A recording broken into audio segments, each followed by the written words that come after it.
بسم اللہ الرحمن الرحیم الحمد للہ رب العالمین الحمد للہ کما هو اہل الحمد للہ الذی لا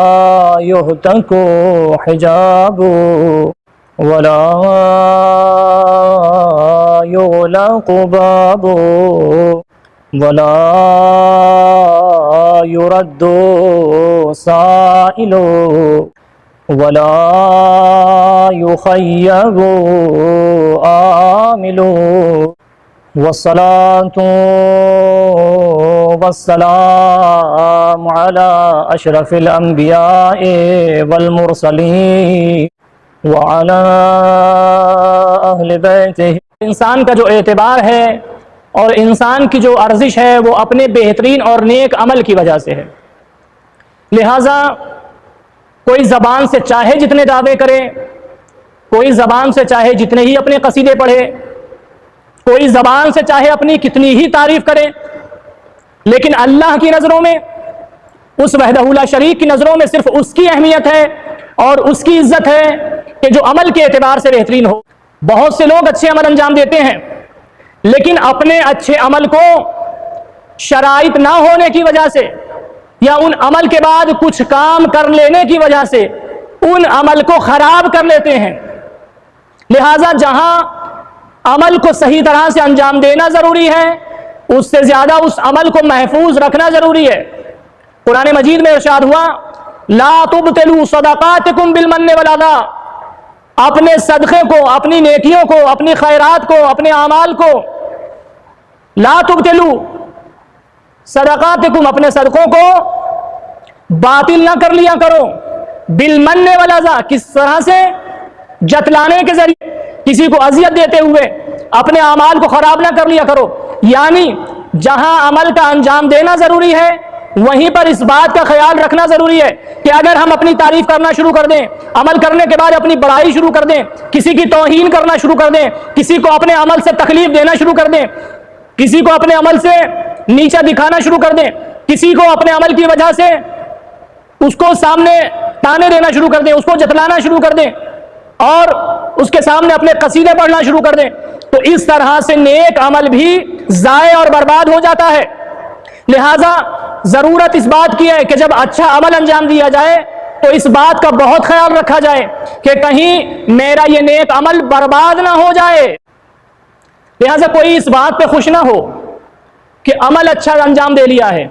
بلکہ عمل انجام دینے کے بعد صرف ایک فکر ہو کہ پروردگار میرے اس عمل کو اپنی بارگاہ میں قبول فرما لے، اس لیے کہ عمل کی اہمیت جب ہے جب پروردگار اس کو قبول فرما لے۔ احسان نہیں جتلانا چاہیے، ان کو نیچا نہ دکھانا چاہیے۔ عزیزان گرامی، تو ہر انسان کو اپنی حیثیت اور اپنی استعداد کے اعتبار سے جس قدر اس کے پاس ہے اللہ کی رضا کے لیے کام کرنا چاہیے۔ بہت سارے لوگ کام کرتے ہیں، کسی کی مدد کرتے ہیں، لیکن وہ سامنے والے کو اتنا ذلیل کر دیتے ہیں،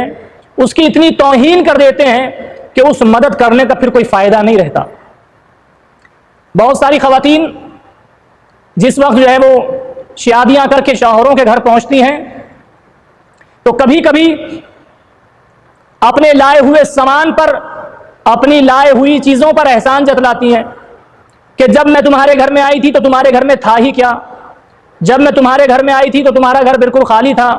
میں نے اس کو سامان سے بھرا ہے، میں نے اس میں وسائل جمع کیے ہیں، نہ تمہارے پاس رہنے کی چیزیں تھیں، نہ سونے کی چیزیں تھیں، نہ کھانے کی چیزیں تھیں، نہ پہننے کی چیزیں تھیں، نہ پیسہ تھا، میری وجہ سے تم جو ہے وہ دولت مند ہوئے ہو۔ ان کو اس بات کا خیال رکھنا چاہیے کہ ہم جن ذوات مقدسات کے ماننے والے ہیں، ہم جن ہستیوں کے ماننے والے ہیں، ان کی سیرت یہ نہیں ہے، چونکہ یہ ایام حضرت خدیجہ سلام اللہ علیہ اسلام کی اس وفادار خاتون کے حوالے سے چل رہے ہیں۔ مناسبت ہے شہزادی کی، ملکۃ العرب، محسنہ اسلام اور پیغمبر کی بہترین مددگار اور ساتھی، لہٰذا ہمیں حضرت خدیجہ سلام اللہ علیہ کی زندگی سے بھی درس لینا چاہیے۔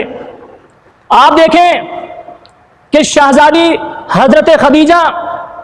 اپنی اتنی دولت کے ساتھ کہ جن کو ملیکۃ العرب کہا جاتا ہے، جن کو سیدۃ التجار کہا جاتا ہے، تاجروں کی سردار، پیغمبر ختمی مرتبت سے آپ کی شادی ہو جاتی ہے تو تمام کا تمام مال پیغمبر کے قدموں پہ نثار کر دیتی ہے اور آ کے فرماتی ہیں کہ اب جو کچھ بھی خدیجہ کا ہے اے پیغمبر وہ آپ کا ہے۔ اور پوری زندگی کبھی حضرت خدیجہ نے یہ نہیں جتلایا کہ اے پیغمبر تم نادار تھے، تمہارے پاس کچھ نہیں تھا، تمہارا گھر خالی تھا، میں آئی ہوں تو تم دولت مند ہوئے ہو، میں آئی ہوں تو تمہیں سرمایہ ملا ہے، میں آئی ہوں تو تمہیں روپیہ پیسہ ملا ہے۔ جناب خدیجہ نے تو نہیں کہا، لیکن لسان صدق نے، اس پیغمبر نے کہ جس نے اللہ کا تعارف کرایا ہو، اس پیغمبر نے کہ جس نے دین پہنچایا ہو، جس نے شریعت پہنچائی، جس نے ہم تک قرآن مجید پہنچایا ہو، اسی پیغمبر کی سچی زبان سے یہ جملے نکلے ہیں، کوئی دولت خدیجہ کی دولت سے زیادہ فائدہ مند نہیں رہی ہے میرے لیے۔ آپ دیکھیں کہ جناب خدیجہ نے نہیں کہا، حضرت خدیجہ نے اپنی دولت کو نہیں جتلایا، لیکن پیغمبر نے فرمایا کہ کوئی دولت خدیجہ کی دولت سے زیادہ فائدہ مند نہیں۔ خاتون کو چاہیے کہ اپنی دولت پہ ناز نہ کرے، اپنی دولت کا احسان نہ جتلائے، لیکن شوہر کو چاہیے کہ اس کا شکریہ ادا کرے، اس کے بارے میں خیال کرے اس چیز کا اگر اس نے سہارا دیا ہے تو عزیزان گرامی سمجھ میں آیا کہ شہزادی خدیجہ سلام اللہ علیہا نے اس طرح سے دولت قربان کی کہ نبی مکرم کو کہنا پڑا کہ کوئی دولت خدیجہ کی دولت سے زیادہ فائدہ مند نہیں رہی ہے۔ حضرت خدیجہ نے پردے میں رہ کر عفت کا خیال رکھتے ہوئے اور تمام وہ باتیں کہ جو ایک عزت دار خاتون کو خیال کرنا چاہیے، ان تمام باتوں کا خیال کرتے ہوئے تجارت کی ہے، کام کیا ہے، بزنس کیا ہے، اور یہ درس دیا ہے آج کی خواتین کو کہ اگر تم نوکریاں کرنا چاہتی ہو، اگر تم تجارت کرنا چاہتی ہو، اگر تم کام کرنا چاہتی ہو، اگر تم بزنس کرنا چاہتی ہو تو خیال رکھنا کہ بزنس اس طرح سے ہو کہ عزت ہماری محفوظ رہے۔ یعنی حضرت خدیجہ نے بتایا کہ لوگ کہتے ہیں کہ پردے میں رہ کر کس طرح سے تجارت کی جا سکتی ہے، پردہ تجارت میں رکاوٹ بنتا ہے، کس طرح سے پردے میں رہ کر تجارت کی جائے، کس طرح سے پردہ کیا جائے۔ پردہ آزادی کو چھینتا ہے، پردہ عورت کے لیے قید ہے، پردہ عورت کی آزادی کو چھینتا ہے۔ حضرت خدیجہ نے بتایا کہ پردے، آپ تاریخ کو پڑھیں کہ جب پیغمبر ختمی مرتبت کے زمانے میں لوگ تبلیغ پر جایا کرتے تھے، لوگ مبلغ بن کے جایا کرتے تھے، لوگ پیغام اسلام لے کے دوسرے ملکوں میں جاتے تھے تو ان کا خرچ کہاں سے آتا تھا؟ ارے وہ بی بی کہ جس کے پیسے سے، جس کی دولت سے مبلغین اسلام کی تبلیغ کرنے والے لوگوں کا خرچ چلتا تھا، اس کو کہتے ہیں حضرت خدیجہ سلام اللہ علیہا۔ حضرت خدیجہ ہی کی دولت تھی کہ جس سے تبلیغ اسلام کا کام آگے بڑھا ہے کہ یہ پیغمبر کے جملے ہیں۔ لوگ بہت سارے اسلام لے کے آئے ہیں، بہت سارے لوگوں نے کلمے پڑھے ہیں۔ اب یہ الگ بات ہے کہ کس نے دولت کے لالچ میں کلمے پڑھے ہیں۔ حضرت خدیجہ سلام اللہ علیہا وہ پہلی خاتون ہیں کہ جنہوں نے اسلام قبول کیا ہے۔ آپ سے پہلے کوئی خاتون اسلام قبول کرنے والی نہیں، اور کیسے قبول کیا ہے عزیزوں؟ جب اسلام کا بول بالا ہونے لگا اس وقت میں کلمہ پڑھنا اور بات ہے، لیکن جب پیغمبر کے لوگ خلاف ہو اور جب پیغمبر کے لوگ دشمن ہو، ایسے حالات میں پیغمبر کی تعریف کرنا، ایسے حالات میں پیغمبر کو دلاسا دینا، یہ حضرت خدیجہ سلام اللہ علیہا کے علاوہ کسی کے یہاں نہیں ہے۔ بہت سارے ایسے لوگ تھے کہ جب پیغمبر جناب خدیجہ کا ذکر کرتے تھے تو وہ اپنی بڑائیاں شروع کر دیتے تھے کہ کب تک خدیجہ کو یاد کرو گے، کب تک خدیجہ خدیجہ کرتے رہو گے؟ تو آپ فرماتے تھے تمہیں کیا پتا خدیجہ کیا ہے؟ خدیجہ نے مجھے اس وقت سہارا دیا ہے جب کوئی سہارا دینے والا نہ تھا،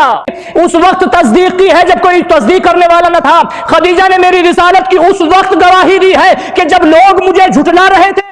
مجھے بتائیں، تاریخ سے پوچھیں کہ جب پیغمبر باہر سے کفار کی اذیتیں برداشت کر کے گھر میں آتے تھے، جب پیغمبر باہر سے لوگوں کے تانے سن کر اور لوگوں کی تکلیف بھری باتیں سن کر، لوگوں کے طرح طرح سے ظلم سہ کر، تکلیفیں سہ کر جب پیغمبر گھر میں آتے تھے تو پیغمبر کو دلاسا کون دیتا تھا؟ پوچھے تاریخ سے۔ ارے جب سب مسلمان ہو گئے اس وقت میں رسول کو گھیر کے بیٹھ جانا اور بات ہے، لیکن ایسے عالم میں کہ جہاں کوئی ان کو سہارا دینے والا نہ ہو، جس جگہ پر پیغمبر کو ایسے عالم میں سہارا ملتا ہے وہ یا حضرت خدیجہ ہیں یا حضرت ابو طالب ہیں۔ کبھی غور کریں، اچھے حالات میں سب ساتھ ہو جاتے ہیں، اچھے حالات میں سب ساتھ دینا شروع کر دیتے ہیں۔ جب پیغمبر نے مدینے میں حکومت تشکیل دی تو بہت سارے لوگ آ گئے، لیکن مجھے بتائیں تو صحیح کہ جب مکے میں اذیتیں برداشت کر رہے تھے تو کون تھا؟ اس لیے پیغمبر فرماتے ہیں بار بار کہ جب لوگ مجھے جھٹلاتے تھے، جب لوگ میری تکذیب کرتے تھے، ایسے عالم میں جس نے میری تصدیق کی ہے، جس نے میری گواہی دی ہے، جس نے میری شہادت دی ہے، وہ ہے خدیجہ سلام اللہ علیہا، حضرت خدیجہ سلام اللہ علیہا۔ اور آپ ہی کی ذات والا صفات ہے کہ جن کا جنت کو اشتیاق ہے، سب جنت کے مشتاق ہیں، سب جنت کا شوق رکھتے ہیں، لیکن جن کی مشتاق جنت ہے وہ بھی حضرت خدیجہ سلام اللہ علیہا ہے۔ 25 سال پیغمبر ختمی مرتبت کے ساتھ رہی ہیں اور پیغمبر کو کوئی تکلیف نہیں ہوئی ہے، یہاں تک کہ چاہے مادی دلاسے ہوں چاہے معنوی دلاسے ہوں، پیغمبر جب لوگوں کے طعن و تشنیع سن کر آتے تھے اس وقت میں بھی حضرت خدیجہ سلام اللہ علیہا دلاسا دیتی تھی۔ جب وہی ہونے کے بعد پیغمبر کی عجیب کیفیت ہوتی تھی، ایسے عالم میں بھی جو ذات پیغمبر کے لیے دلاسا کا سبب تھی، جو ذات پیغمبر کے لیے سکون کا سبب تھی، وہ حضرت خدیجہ سلام اللہ علیہا ہیں۔ کہ کتنا بہترین ساتھی اور ہمدرد اور مونس ہیں پیغمبر کی جناب خدیجہ، کہ حضرت خدیجہ کے ہوتے ہوئے پیغمبر کو کسی کی ضرورت نہیں رہی ہے، کسی کی پیغمبر کو ضرورت، کسی خاتون کی ضرورت نہیں۔ 25 سال گزارے ہیں۔ کبھی سوچیں کہ جس کے یہاں پر ایسا ہوا ہو کہ جو فقیر کھانا کھانے گھر پہ آتے تھے تو جو برتن، جو قیمتی برتن ان کو کھانے کے لیے دیے جاتے تھے، وہ برتن بھی شہزادی ان کو دے دیا کرتی تھی۔ ارے جس کی فداکاریاں اتنی زیادہ ہوں، جس نے اتنی قربانیاں دی ہوں، وہ ایسے ماحول میں رہنے والی خاتون، لیکن پیغمبر کے وفاداری کے لیے، پیغمبر کا ساتھ دینے کے لیے معمولی بات نہیں ہے۔ وہی بی بی پھر محاصرے میں رہنا شروع، ان پابندیوں میں، وہ دشواری بھرے سال کہ جس میں پیغمبر ختمی مرتبت کا بائیکاٹ کیا گیا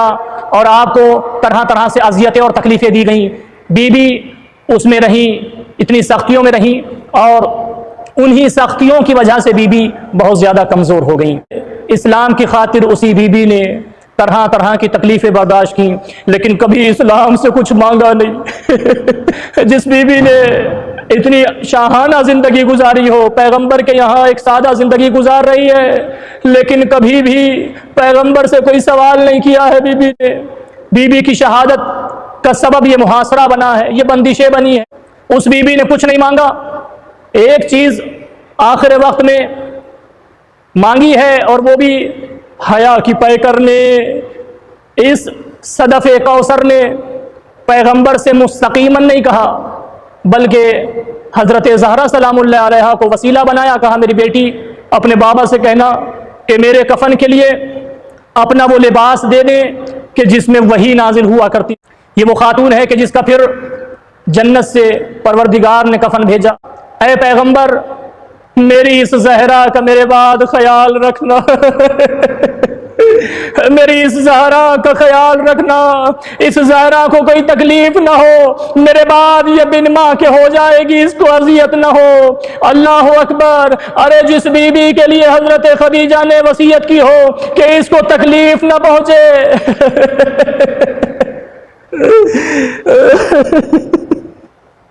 آج وہی بیٹی ہے جس کی ماں کی دولت سے مسلمان پلے ہوں، جس کی ماں کی دولت سے غلام آزاد ہوئے ہو، لیکن اللہ، میرے اللہ، اسی خاتون کی بیٹی ہے، اس کے دروازے پر مسلمان اگر لکڑیاں لے کر جمائے۔ الہی مومنین تیری بارگاہ میں دست بدعا ہے، ان کی نیک تمناؤں کو پورا فرما۔ الہی جو پریشان حال ان کی پریشانیوں کو دور فرما۔ الہی تجھے واسطہ محمد و آل محمد کا، تجھے واسطہ تیرے عز و جلال کا، یہ مومنین تیری بارگاہ میں دست بدعا ہے، ان کو خالیات نہ پلٹا۔ الہی ایمان زمانہ کے ظہور میں تعجیل فرما، اور ہم کو اس لائق بنا کہ ان کے عوام و انصار و غلاموں میں شمار ہو سکے۔